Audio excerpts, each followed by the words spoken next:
What's going on, everybody? I want to welcome y'all back to Pure Quality Canines, man. It's your boy DJ out here with my boy King Leonidas right now, man. We just out here doing a little training work right now for our sit, stay, different commands, man, that like I say, it's good to go back over with your dogs. Even though they already got it locked in, man, it's always good to just keep them up to date with it, y'all. With that being said, man, the reason for this video today, I want to let y'all know Scoot will not be doing no more bite work training.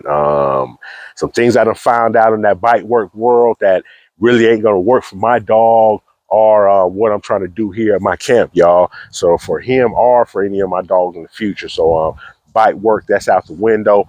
I'm gonna break it all down to y'all when we get back. Ask me what I'm doing, just grinding. Haters wanna hate, let them hate, never mind them. Be more advanced, tryna reach the next plateau. And I can't stop till I achieve my goals. Keep a couple bees inside the photo, so official with the vibe and can't fuck up my zone. Hold on for a minute, let me count mine. You know, you know. So hey, y'all, we're gonna go ahead and get started from the beginning, y'all. I got Scoop about 2.5 years ago from a breeder up in North Carolina, y'all. My first initial reason for getting the dog was two reasons, in fact. My son was about to turn 10 years old, man. I grew up with dogs. I know how good it can be for the son, for any child to have a pet. So I wanted to get another dog for the house, but at the same time, too, I wanted a dog for home protection, y'all. Around the time when I got Scoop, I was working 12-hour shifts. So a lot of times at night, I wasn't here. And me being the man and protector of my home, man, that didn't sit right with me a lot of times at night, man. Not being home with my kids, and just not knowing that they 100% sit safe. I don't necessarily live in a real bad neighborhood, but at the same time, too, in the past, we had an instance where during the daytime, someone that came up on the property and stole one of my son's mini bikes. Was able to get it back, but at the same time, too, that didn't sit right with me, man. I hate taking losses. I hate even more to think that, somebody coming up on my property, man, touching and taking stuff. You know what I mean? Because, this time it could be a sneak thief. The next time, it could be a predator, someone trying to kick in the door, hurt your family or anything of that nature, man. We don't even want happening. So like I said, as soon as that happened, I got my cameras up and I started doing my homework on dog breeds. If y'all see my tattoo, I always been a Rottweiler, man. Growing up, I always had Rottweilers. Before that, my dad had Doberman Pinschers. And I believe that kind of what led me to the Rottweilers. You know what I mean? He had the Doberman Pinschers. He bred while we was younger. I never really liked the Doberman because of their size. I never really liked the skinny, leggy dog. So that turned, but I love their color. So I kind of got over to the Rottweilers. They was my breed of choice for a while. I got out of the Rottweilers pretty much once I moved to South Carolina, and it was the reason for that, y'all. I had lost a dog one year, and I came outside, and it was dead, and I never took it to the doctor and got for sure reason why the dog was dead. I don't know why, if it might have got bit, but I believe it was just too hot. In my mind, when I first moved down here from, and I'm still to this day still getting used to this South Carolina heat from California, but I just, with the Rottweilers having them heavy coats, man, I just didn't believe that they were the best dog of choice for South Carolina weather. So anybody know anything about South Carolina, man, this was pit bull country. So that's pretty much what a lot of people had. And that's eventually what I gravitated to. So had some pit bulls for the years. Like I say, eventually once we moved out of the place we was renting at, we had lost our last red-nosed pit bull I had at that time. He eventually passed away. And I kind of vowed I wasn't going to have a dog for a while. But like I said, we eventually bought this home here. And then, like I say, with just me being the type of person that try to be on point, that always try to be ready, that don't like taking unnecessary losses. After that incident with the mini bike being taken, I knew I had to do some things. So like I say, first I got the camera, then I started doing my studying on dogs. With that being said, like I say, I ran up on this breeder out of North Carolina. And at the time, he was selling his dogs as pressers. But at the same time, too, he was letting me know they were presser hybrids, more called where you would say, if you ever look up the Canady presser, and I'll look that up, y'all. And for the people that don't know a lot about the Presa Canario, man, there's a lot of I don't want to get too much into that right now, but there's a lot of uproar on what's the actual breed standard for the Presa Canero right now. You got a lot of different lines of Presa Canero. It's a relatively new breed. You know what I mean? It's gone by different names over the years, from the Cana di Presa, the Presa Canario, to the Presa, to the Canary Dog. A lot of different names. The Dogo Canary. The dog's been called a lot of different names, y'all. So don't be surprised if you see a Presa Canario, man, and that thing don't look like the another one you had seen somewhere else. There's a lot of different lines, but like I say, after talking to him and seeing what he was doing up on that yard, and the protection and the not so much protection, y'all, because that's something I want to speak on too. Where when I started reading up on these dogs, I started reading up on that natural aggression. With the Presa Canario, man, a little back history on them. Them dogs, they're from the Canary Island. At one time, they was pretty much used for just what they use for now. Home protection and guarding. Over the years, there was no use for the dog, so they eventually evolved into dog fighting. So there's a lot of dog fighting in their blood too, with that protection chain training. Eventually, they outlawed dog fighting, and only certain people could keep the Presa Canario. So, like I say, if you wasn't somebody on the upper class, or if you wasn't a butcher, someone who needed a dog for bull baiting, you couldn't even have a Presa Canario. So, like I say, with that being said, their numbers eventually dwindled until they came to North America, United States, and people started trying to recreate the breed and things of that nature. But from my history and what I learned from there, that natural protection, that aggression, and then, like I said, with them at one time being actual game dogs and using that fighting breed. And I'm not necessarily saying that's a bad or good thing, but it's in them. And at the end of the day, that can be used if you know what to do with it. So with that being said, y'all, it being such a rare breed, and I was able to get in contact with him, this was going to be my choice of dog, y'all. So pick scooped up, and like I say early on, man, he was always a good dog. He showed me exactly what I was looking for in the Cana di Presa, man. Early on, I say as early as 6 months, he really started showing that natural, just not wanting nobody around the home. I say pretty much at 6 to 7 months, that's when family stopped coming by, man, because at 6 months, these dogs is pretty much bigger than your average pit bull. And unfortunately, that's what a lot of times these dogs get labeled as, man. Pit bulls, for, the ignorant that don't know much about dogs. That's the first thing they see when they see a big dog with that block head like that. They think it's a pit bull and they get scared, y'all. So, and like I say, for the first 6 months, man, he was definitely showing a lot of potential, y'all. So I was happy with what I was seeing. Like I say, anybody came to the yard, he was barking. More things that I started to notice as I took him for walks. A lot of people liked him, man, because he's just a unique looking dog. People would approach, and a lot of times at that 8 9 months, I didn't know for sure. Like I say, he's kind of I wouldn't say a aloof dog, but he's not one of them dogs that shows a natural aggression when we're out and about.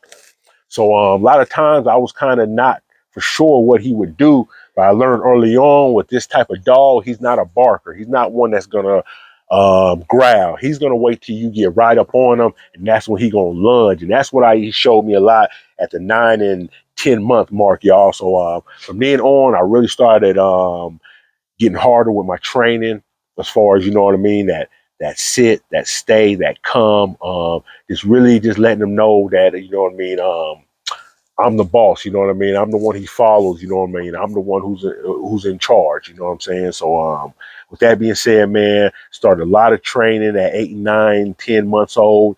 And then at 11 months old, we had another incident where somebody had came by, and before I got the privacy fences put up, he had hopped the fence on him. So from then on, I knew, you know what I mean, what I was looking for in a dog, I definitely got it. You know what I'm saying? So from then on, I got what I wanted, but I knew I had to do what I needed to do to make sure I protect the public. Because at the end of the day, I do want this dog to be a protection dog for me and my family. But at the same time, too, I don't want them to hurt anybody unnecessarily, man. And that's something that has happened so many times over the years. And that's something I want to speak on too on that, as far as when you're getting these massive type dogs and any dog for protection and guarding, you want to really check out that bloodline, y'all. That bloodline, and at the same time, too, not only the bloodline, but the temperament of where he come off of. One thing about these dogs, they're not so much like humans where, we got the thought where we can be different as we grow older. You know what I mean? A lot of time, these dogs, if they daddy was away, they puppy gonna be that same way too. Like I say, we got him. Um, he showed me everything I wanted in a dog. But what happened, y'all, and this is another thing too that y'all got to be careful with Facebook and YouTube, especially Facebook, man.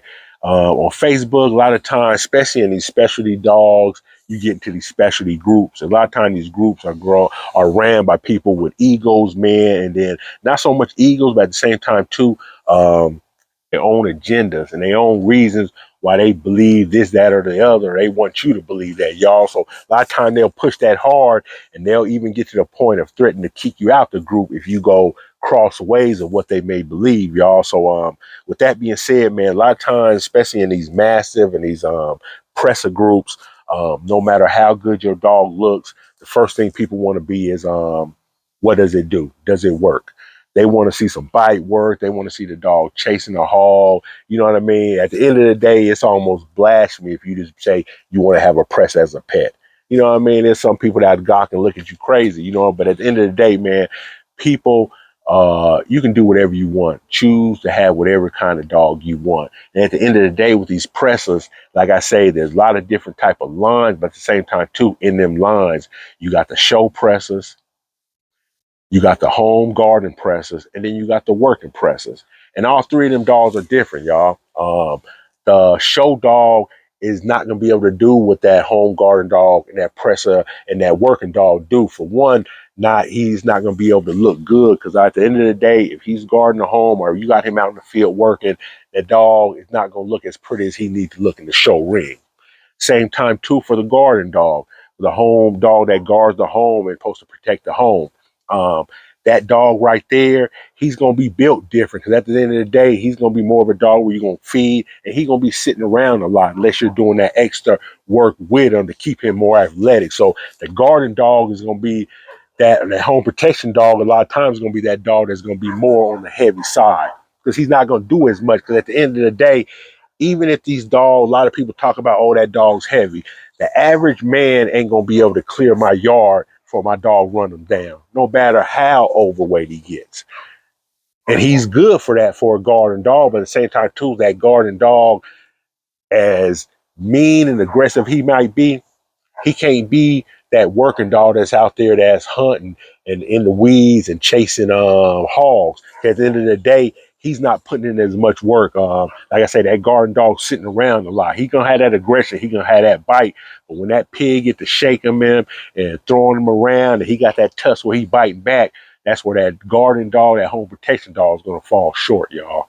So, like I say, know what type of dog, what you're looking for to do with that dog. And at the same time, too, whatever the breeder you're planning on getting the dog from, what is he doing with them dogs? Because believe me, whatever he's doing, it's going to be in their blood. It's going to be in their mind. It's going to be in their DNA, man. They're going to pass it on along. You know what I mean? So you want to be real weary about that. You know what I'm saying? So that was one of the things that had me pick Scoop, too. 'Cause like I say, he come from a he's come from a breeder that pretty much, all his dogs are protection, home garden dogs. So, like I say, I knew he could do what I needed him to do. With that being said, that's the reason, and one of the reasons, and y'all notice too, that I know that I named garden dogs, working dogs, and at the same time, two show dogs. I did not say nothing about bite work dogs. And this is my true belief, man. And I'm going to end it with this, y'all. I really believe a lot of time, if you get the right blood and the right temperament dog, you ain't got to do all that bite work training. Because at the end of the day, it's already in these dogs, y'all. A lot of people will argue that your dog's not going to do this, that, and the other unless he's actually trained up. But y'all, we can look in the paper all over the world every day where dogs that are not necessarily bad dogs, but necessarily don't got owners that are keeping them put up. And these dogs are breaking loose and they're mauling, they're killing people. You know what I'm saying? I'm not glorifying that, but I'm letting you know a lot of time these are them dogs right there. Them dogs that you see mauling and killing will sit right next to their owner and just be so on chill. But at the same time, too, if that owner ain't around and somebody come on that property and they get loose, and at the same time, too, the biggest thing with these dogs, y'all got to remember they're wild animals. They come from the wolf family. They're pack animals. Um, One, a lot of time y'all probably done seen on NBC where people that came to somebody's house and the dog didn't do nothing, man. A lot of times you can get away with one dog. You know what I mean? But if you get two, three dogs and they in that pack setting and you got that one dog that is the alpha dog, they're going to feed off each other, man. And it ain't gonna take but one of them to bite you, and the rest of them gonna be proving to each other that they're the better dog. So that's what happens a lot of times, y'all, with these people getting attacked and everything, y'all. So a lot of time they're not necessarily bad dog. They just come from a line of dog that, you know, they protect, they guard. A lot of times, if you don't leave that dog on a chain or you ain't set his boundaries up, a dog out in the street or you taking them for a walk, um, anybody and everything's fair game. And that's another thing too why I'm stopping that bite work training, y'all, because like I say, these dogs, they're naturally aggressive, y'all. Real talk. You get the right dog, man, you ain't got to do all that. But with that being said, y'all, after I did that bite work training, something that I noticed from Scoop was it kind of turned him on a little bit. And what I mean by turn on is, y'all, in the bully world, you got where where the bullies at about a year and a half, they pop. Well, in the mastiff world, there's a name called turn on, and usually at that 2 years to 3 year mark, that's usually when your dog gonna turn on. You're gonna find out what you really got. That's why you see so many of these dogs in the SPCA. And at a year and a half, 2 years, 3 years getting turned in because people don't realize that dog that you get at 6 months, a year old, is not going to be the same dog. He's going to change up. And I'm going to give y'all an instance before I end this, y'all. Like I say, I took Scoop for that initial bite work training, y'all. We at the guy's property. You know what I mean? I got Scoop on this leash and collar right here. So the guy's pretty much around his car. He's pretty much just doing wild stuff, whipping a whip. I'm not realizing that I'm implementing something in the Scoop. You know what I mean? Because now, since that day, he's been turned on. Scoop is right now 28, 26 months old, 27 months old, y'all. So he's at that age where the turn on is now. So one thing I've noticed since that day, man, I've had to be a lot more careful in the front yard, making sure I got him leashed up, man, because there's been an instance where he'll see somebody walking or something and he want to shoot off after him. There's been instances where I've been walking them and people that usually come out their yard trying to talk to me, now he's lunging at them more. You know what I mean? Like I say, his aggression since I done did that day turned up just a little bit more, y'all. Like I say, it was already there, but y'all got to realize what I did, not knowingly and not realizing.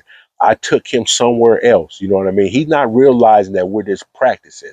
I took him somewhere else. With me and my son, we got out of the car on somebody else's property, and for some reason, a strange man was acting real crazy. That's instilled in that dog's mind. So now, anytime, and then at the same time, I'm praising him for what he's doing. So anytime now, y'all got to realize that now, when I'm out and about, he's wanting to lunge. He's wanting to do what he's seen, what he did that day, and get that same praise again. 'Cause at the end of the day, you know what I mean? I praise him for it. He sees nothing wrong in it, y'all. So with that being said, I'm having to do a lot more training now. Not so much more, but at the same time too, just trying to get that more, that letting them know that I'm in charge, letting them know, you know what I mean, that sit and that stay, because that's my main thing. A lot of times with these dogs, sometimes he'll be off leash, man. I just ain't with no dog shooting off from me, y'all. So like I say, if you got these massive dogs, make sure you're doing all that you can in your power. Like I say, if you need that extra training, make sure you're getting it. But at the end of the day, man, for most of these dogs, they're going to stay in their house in the backyard 90% of their life.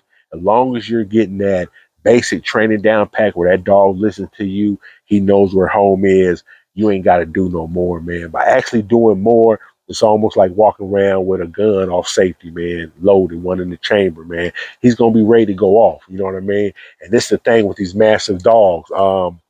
They're not none of these German shepherds, which can be big too. But if you get a dog like this and you sick them on somebody, it's over with. You know what I mean? If you ain't got that break or that drop down pack, he's gonna maul that person to death, and you're not gonna be able to stop him. You're just not. You know what I mean? Y'all done seen Scoop pulling, man. This is a real strong dog. You know what I mean? There's so many different other mastiff breeds that's strong, if not even stronger. You know what I mean? And then at the same time, too, you got to realize these dogs got the top 10 bite force. You know what I mean? A lot of the time, the mastiff is going to be in the top 10, man. So when they bite people, they not just ripping flesh, they breaking bones, y'all. So, like I say, a lot of time, man, if you're going to get into that bite work, I'm not knocking it, but do your due diligence to see if that's really what you need in your life, y'all. Because I ain't gonna lie, see a lot of people with these German shepherds and these Malinois and things of that nature, man. And I'm a dog lover for the most part. The way them dogs are trained up, I think most of the people who have them don't really need that. You know what I mean?